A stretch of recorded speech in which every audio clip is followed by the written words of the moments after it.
వెనకట పెద్ద మనుషులు మొగులు దిక్కు చూసి టైం ఎంత అవుతుందో పక్కా చెప్పేటోళ్ళట. అంతేకాదు పలానా యాళ్లకు వాన పడితే చూడు అన్నారంటే తప్పకుండా వాడేదంట. అంటే అప్పుడు వాతావరణం ఎట్లున్నదో ఉత్తగిన తెలిసిపోతుండేనట. మరి ఇప్పుడు ఆ అడవులు లేవాయే, ఆ గుట్టలు లేవాయే, ఆ పచ్చదనం లేకపాయే. హీగేముంది, ఎప్పుడానో ఎప్పుడెండో తెలివని కలికాలం మోపైందుల్లా. ఏహే ఎక్కడిది 8 గంటలకే సంపుడు చంపుతున్నది ఎండ. ఇక అమ్మటలా అయిందంటే ఒక కొట్టుడు కాదు, పగటిలో పగవచ్చినట్టే పతాపం చూపిస్తుంది. మళ్ళా ఉబ్బరీత రోడ్ల మీద తిరగటోళ్లకు వశపడతలేదు అనుకో రాదుండ్రే. అసలు ఇది సెప్టెంబర్ నెలనా లేకుంటే మార్చా ఏప్రిల్ అనే లెవెల్లో కొడుతున్నాయి ఎండలు. ఇక మా పట్టిలు కాగానే ఎండపడ మాయమై చిన్నగా మబ్బు పడుతున్నది మొగులు. అట్లా ఒక 2 గంటలుండి ఇక అందుకుంటున్నది చూడు ఆన సరిసి కొడుతున్నది. 4-5 రోజుల కాంచెల్లి హైదరాబాద్ లో గిట్లనే ఉన్నది. మళ్ళా పొద్దుగాల ఎండకాలం పొద్దుముక అనకాలము.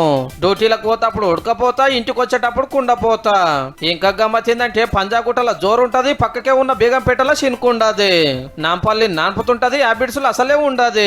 ఈడ పొట్టు దర్శి అసుంటకు పోతే చూసిన వాళ్ళంతా పరిశాన్ అయ్యే పరిస్థితి. వాతావరణం అట్లా మారుతుంది. మళ్ళా ఆఫీసాలు ఒకటి చెప్తే ఇంకొకటి కాబట్టే ఎప్పుడు ఎట్లా మారుతుందో నెత్తెంటికలు నేర్చిన ఆఫీసాలకే అర్థమైతలేదంటే చూడుండ్రేగా.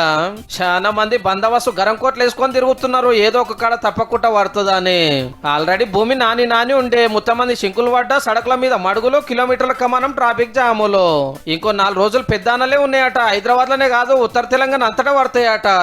ఇప్పటికైతే ఆన ఎండాకాలం ముచ్చట గిది గంట అయితే ఎట్లా మారుతుందో ఎవరని చెప్పలేం మరి.